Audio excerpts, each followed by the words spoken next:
अस्सलाम वालेकुम। Pakistan property leader से मेरा नाम मोहम्मद एजाज़ कासिम है। जी व्यूअर्स, बहरिया टाउन कराची में इतना ज़्यादा सक्सेसफुल बिल्डर्स के बाद एक बहुत ज़्यादा हाइप क्रिएट हो चुकी है और जिस तरह से एक रेस लगी हुई है कंस्ट्रक्शन के हवाले से, तो आज हमारे साथ एक ऐसी हस्ती मौजूद हैं जो कि इस रेस में नए शामिल हुए हैं। उनका प्रीवियस रिकॉर्ड क्या है, उनके कंस्ट्रक्शन जो प्रोजेक्ट्स हैं ऑन ग्राउंड जो चल रहे हैं इस वक्त, उनके हवाले से आज हम डिस्कस करेंगे।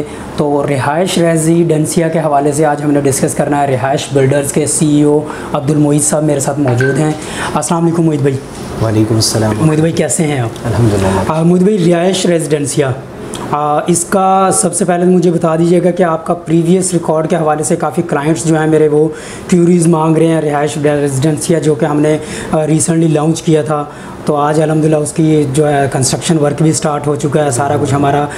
इसमें थोड़ा सी ताख़ीर भी हुई, वो हम बाद में डिस्कस करते हैं। पहले हमें जो क्लाइंट का एक क्वेश्चन है कि आप इसमें आपका जो बैकग्राउंड है वो क्या है आपका? रिहाइश बिल्डर्स प्राइवेट लिमिटेड का बैकग्राउंड मैं आपको बताता हूँ। बेसिकली रिहाइश बिल्डर्स प्राइवेट लिमिटेड के नाम से पहले भी हम बहरिया टाउन कराची में काम कर रहे थे कुछ और नामों के साथ। और जब हमने रिहाइश बिल्डर्स प्राइवेट लिमिटेड बनाई तो उसमें हमारा मकसद ये था कि आपको हमारे नाम से भी अंदाज़ा हो होगा कि हम बिल्डर्स की तरफ गए। ठीक है। तो हमारा मकसद जो है वो कंस्ट्रक्शन साइट को फॉलो करना था, लेकिन अल्हम्दुलिल्लाह अल्लाह के फजल से, अल्लाह की तौफीक से, अल्लाह के ख़ास एहसान से हमने जो है वो सेल्स की मार्केट में भी बहुत एक अच्छा नाम बनाया।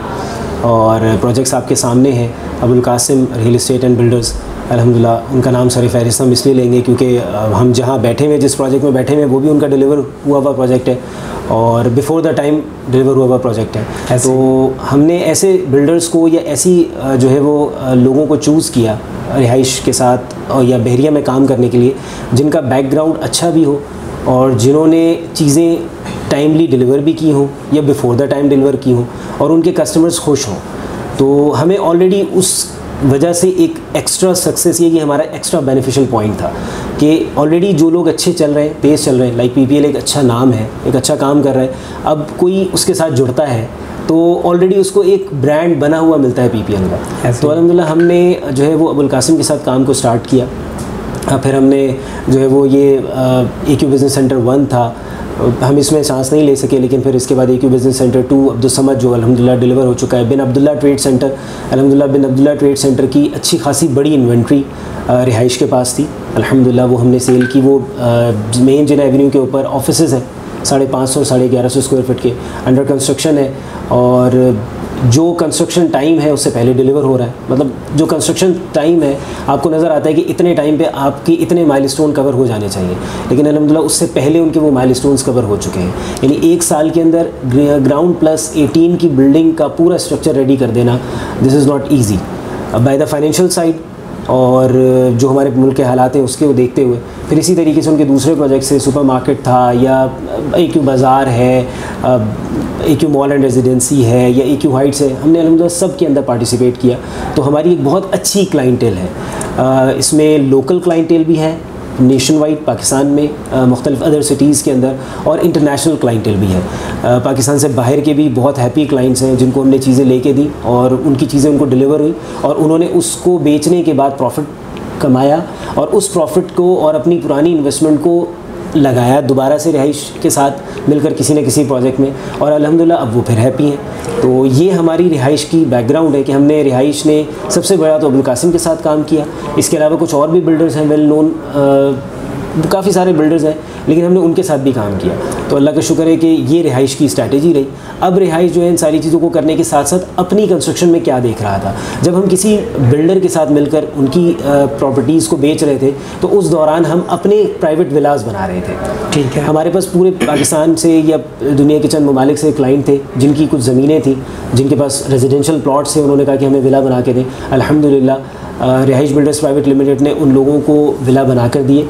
उनमें से कुछ लोग विलाज में रह रहे, कुछ लोगों ने वो विला इन्वेस्टमेंट के तौर पे बनाए थे तो वो बनवा कर बेचे, और फिर अब वो दोबारा वही इन्वेस्टमेंट को फिर दोबारा विलाज में, अपार्टमेंट्स में, ऑफिस में या कहीं ना कहीं और कमर्शियल साइट रिलोकेट कर रहे हैं, रिलोकेट कर रहे हैं अल्हम्दुलिल्लाह। ये रिहाइश का एक बैकग्राउंड है। इट्स मीन कि मैं कह सकता हूँ कि ये जितने भी प्रोजेक्ट्स चल रहे हैं प्राइवेट, उनमें आप एज ए सेल्स पार्टनर और आपके जो कस्टमर्स हैं वो हैप्पीली हैं कि आप पे ही ट्रस्ट करके वो कहीं भी आपका पैसा, वो मतलब अपना पैसा जो है वो लगा सकते हैं। जी अल्हम्दुलिल्लाह, हमारी पूरी कोशिश रही है पहले दिन से कि हम रिहाइश के प्लेटफॉर्म से लोगों को शरिया कंप्लाइंट बेस्ड प्रॉफिट अर्न करके दे सकें।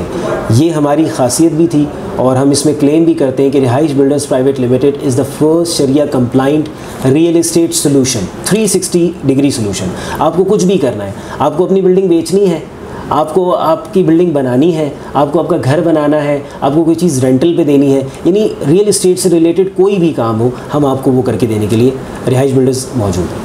बहुत शुक्रिया मोहित भाई।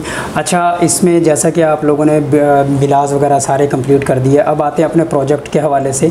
प्रोजेक्ट एक्चुअली हमारा थोड़ा सा एक माह या 1.5 माह लेट हुआ हमारा, तो उसकी भी ज़रा थोड़ा सा रीज़न बता दीजिएगा कि क्या रीज़न थी, किस वजह से वो डिले हुआ। जी, असल में उसकी बेसिक रीज़न ये थी कि बहरिया टाउन कराची के अंदर चंद चीज़ों को देखते हुए, मुहर्रिकात को देखते हुए, बहरिया टाउन प्राइवेट लिमिटेड ने की जो बिल्डिंग कंट्रोल डिपार्टमेंट है और प्लानिंग एंड P&D डिपार्टमेंट है, उन प्लानिंग एंड डिज़ाइन डिपार्टमेंट जो है, उन्होंने ये फ़ैसला किया कि जी बिल्डिंग्स बनाने से पहले बराबर की ज़मीन, आगे पीछे की ज़मीन और बराबर की ज़मीन, जो दाएं बाएं प्लॉट्स हैं या तैयार बिल्डिंग्स हैं, इनको और आगे पीछे जाने वाली बहरिया टाउन प्राइवेट लिमिटेड की सर्विसेज को, जिसमें पानी की, इलेक्ट्रिकल, वाटर, इलेक्ट्रिकल, सीवरेज या और अदर इंफ्रास्ट्रक्चर्स जो बने हुए हैं, उनको नुकसान ना पहुंचे, इसके लिए पाइलिंग का ये कंस्ट्रक्शन से रिलेटेड एक जो है वो एक डिपार्टमेंट है और कंस्ट्रक्शन रिलेटेड एक चीज़ है कि हम पाइलिंग करते हैं। वो पाइलिंग होती है आपकी जगह की बराबर वाली जगहों को सिक्योर करने के लिए।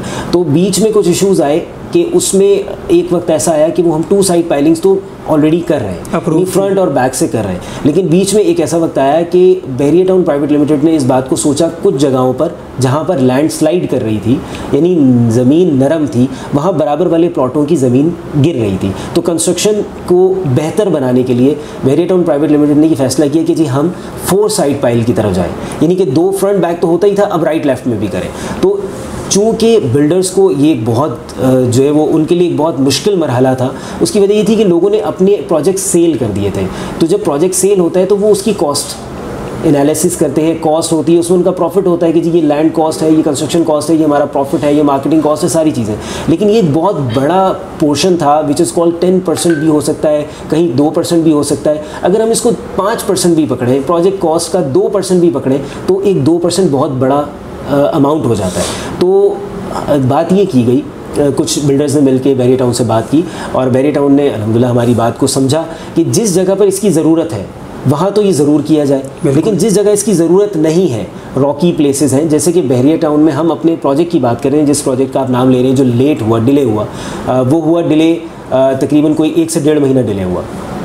वो जिस जगह पर मौजूद है अली ब्लॉक, वो चूँकि ऑलरेडी एक रॉकी प्लेस है और हमें आइडिया हो चुका है कि हम वहाँ पर जब घरों की भी कंस्ट्रक्शन के लिए एक्सकेवेशन करते हैं, डिगिंग करते हैं, तो हमें अंदाज़ा है कि हमारे साथ क्या क्या होता है, क्योंकि वो कम्प्लीटली रॉक है। तो हमने उनसे रिक्वेस्ट की कि जी हमारा प्रोजेक्ट इस पर इसकी ज़रूरत नहीं है, तो हमें इसकी इजाज़त दी जाए। फिर उसका एक पूरा प्रोसीजर होता है, आप भी इस बात को समझ सकते हैं कि ऐसा नहीं है कि मैं उनसे जाके रिक्वेस्ट करूंगा और वो हाँ कर देंगे। वो इस पूरे प्रोसेस को देखेंगे, एनालाइज़ करेंगे कि आया इसकी ज़रूरत है भी या नहीं है। उन्होंने इस चीज़ को चेक किया और उन्होंने कहा कि जी ठीक है, वाक़तन इस चीज़ की इतनी ज़रूरत नहीं है, 3 साइड पाइल आपके लिए काफ़ी है। बिकॉज अल्हम्दुलिल्लाह हमारा प्रोजेक्ट ऑलरेडी जो है वो 3 साइड कॉर्नर है, सेमी कॉर्नर है, तो फिर हमें 3 साइड पाइल अलाउ हुई।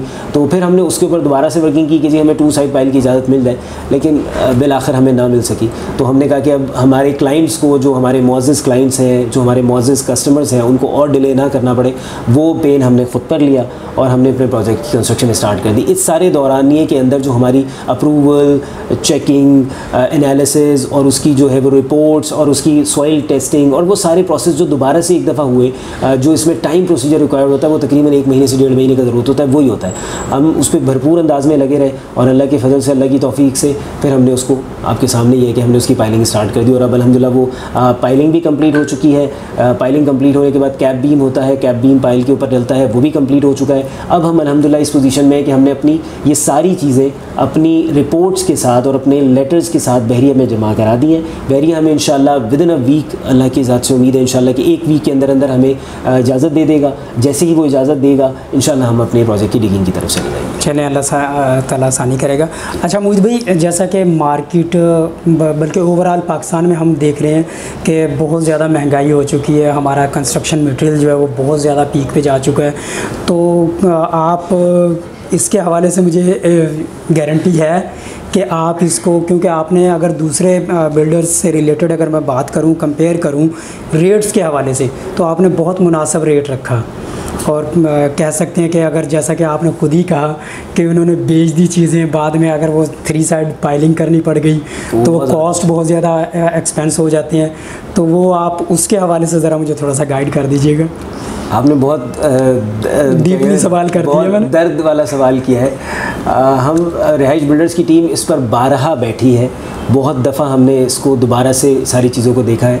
तो मैं किसी प्लेटफॉर्म पे ये बात अब तक की तो नहीं है, लेकिन मैं आपको बताता चलूँ कि हम ये कह सकते हैं कि रिहाइश बिल्डर्स ने जब ये प्रोजेक्ट शुरू किया था तो जो रिहाइश बिल्डर की कॉस्ट थी, project cost, construction cost, land हमने ख़रीद ली, हम उसको कॉस्ट को इंक्रीज़ हो जाए डिक्रीज़ हो जाए उससे हमें कोई फ़र्क नहीं पड़ता क्योंकि हम ले चुके हैं लैंड। ऑब्वियसली हमारी लैंड की प्राइस भी अच्छी खासी इंक्रीज़ हुई, लेकिन जो कंस्ट्रक्शन कॉस्ट हमने सोची थी उससे हम 30% से 40% ऊपर जा चुके हैं।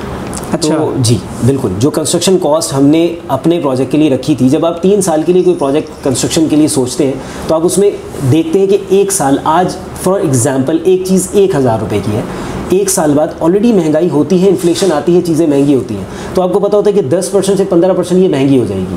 तो हम उसको ये हिसाब करते हैं कि जी पहले साल में तो ये हमें 1000 की पड़ेगी, अगले साल में ये हमें 1150 रुपये की होगी और उससे अगले साल हमें ये 1300 साढ़े 1300 रुपये की होगी।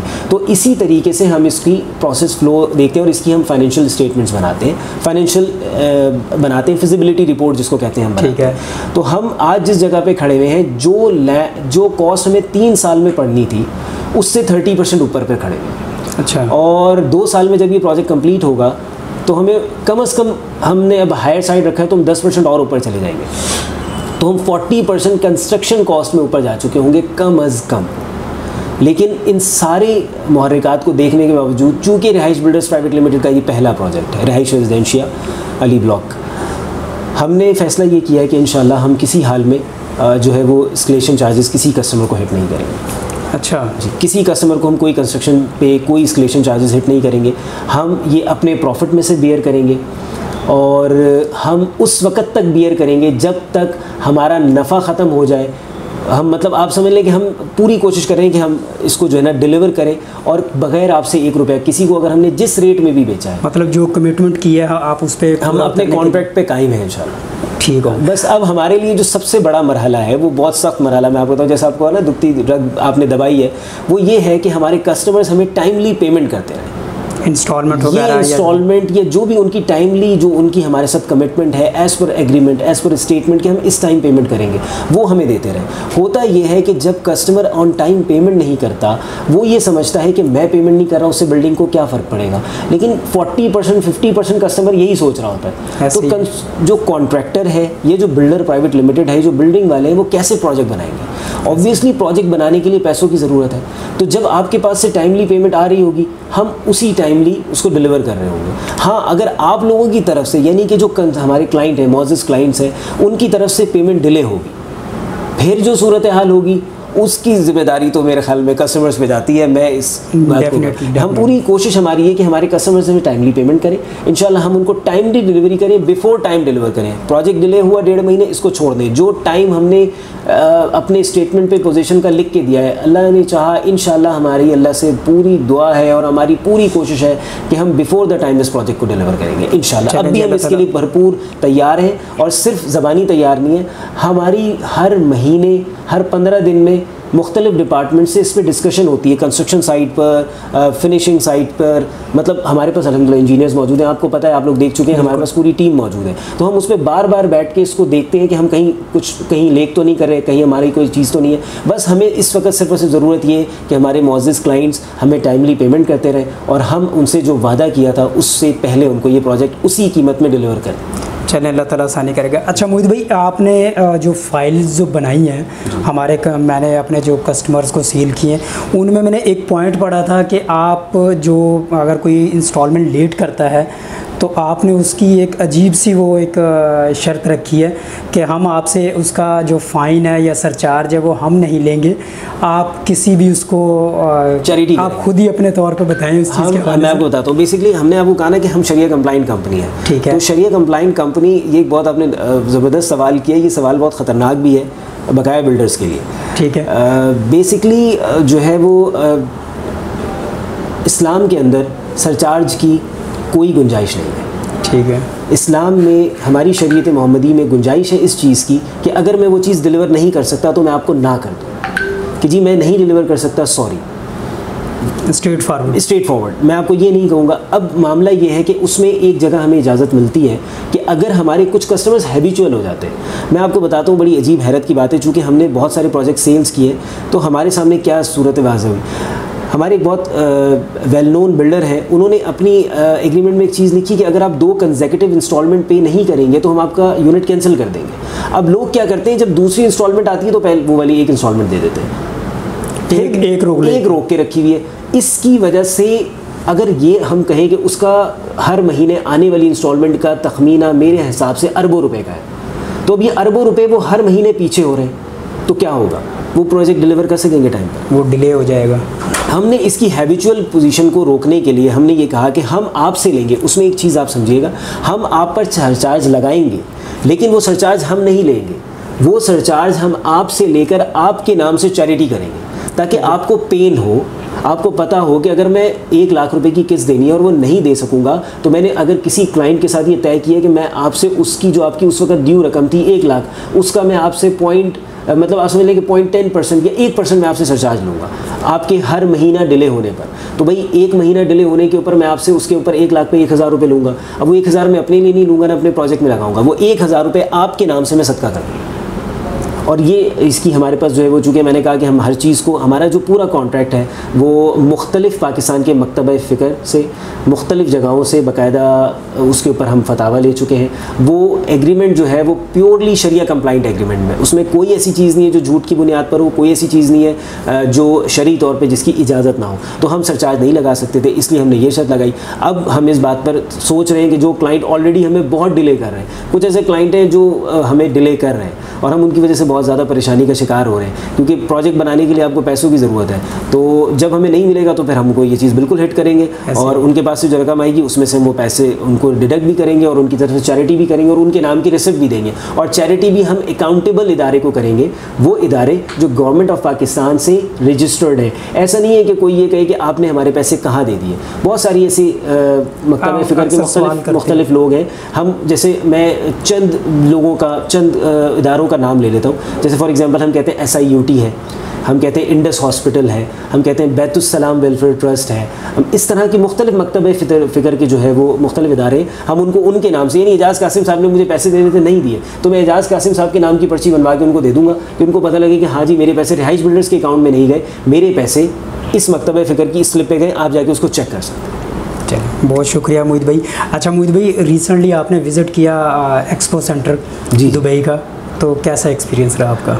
PPS 2022 Dubai means Pakistan property show 2022 Dubai world trade centre में हुआ। अल्हम्दुलिल्लाह हमने विज़िट किया और अल्हम्दुलिल्लाह बहुत अच्छा हमें उसका, मतलब बेसिकली देखिए ये जो इवेंट होते हैं एग्जिबिट करने वाले, इसमें आप सेल्स के लिए नहीं जा रहे होते, इसमें आप जा रहे होते हैं इंट्रैक्शन के लिए, इसमें आप जा रहे होते हैं लोगों से मुलाकात करने के लिए। अल्हम्दुलिल्लाह हम बहुत खुश हुए कि हमने अपने प्रोजेक्ट्स को बहरिया टाउन कराची को, बहरिया टाउन लाहौर को, बहरिया टाउन प्राइवेट लिमिटेड को और साथ साथ जो है हमने रिहाइश रेजिडेंशिया को, रिहाइश के मुख्तलिफ प्रोजेक्ट्स को लोगों के के सामने प्रेजेंट किया, उनको बताया कि देखिए ये अपॉर्चुनिटीज़ पाकिस्तान में मौजूद है। ख़लीज में रहने वाले लोग आपको पता है घूम फिर कर उन्होंने पाकिस्तान ही आना है, सारी ज़िंदगी भी वहाँ लगा दी तो आपके पास नेशनलिटी नहीं होती, आपने वापस पाकिस्तान में आना होता है, अपने वतन में आना होता है। तो वहाँ रहने वाला हर शख्स, चाहे वो थोड़े पैसे कमा रहा है चाहे वो ज़्यादा पैसे कमा रहा है, वो कहीं ना कहीं इन्वेस्ट कर रहा है। तो हम चाहते हैं कि उनकी इन्वेस्टमेंट सही तरीके से, मुनासिब तरीके से, एक अच्छी जगह लगे, शरिया बेस्ड लगे, इस्लामिक तरीक़ेकार के मुताबिक लगे और उनको अच्छा प्रॉफिट हम बना कर दे सकें। तो इसकी हम कोशिश करते हैं और हमने वहाँ पर भी लोगों के सामने ये चीज़ें प्रेजेंट की, लोगों को बहुत अच्छी ये चीज़ समझ आई, लोगों ने हमसे बहुत तकरीबन हमारे पास मैं असल में ये वाला इवेंट 2019 में भी जो है वो अटेंड कर चुका हूँ दुबई के अंदर, यानी पाकिस्तान प्रॉपर्टी शो 2019 जो ज़मीन.com ने करवाया था उसको भी हमने उसमें भी हमने पार्टिसिपेट किया था। अब 2022 में भी पार्टिसिपेट किया है। तो इंशाल्लाह अल्लाह की ज़ात से उम्मीद है कि इसकी बेनिफिट्स हमें आने वाले वक्त में होंगे।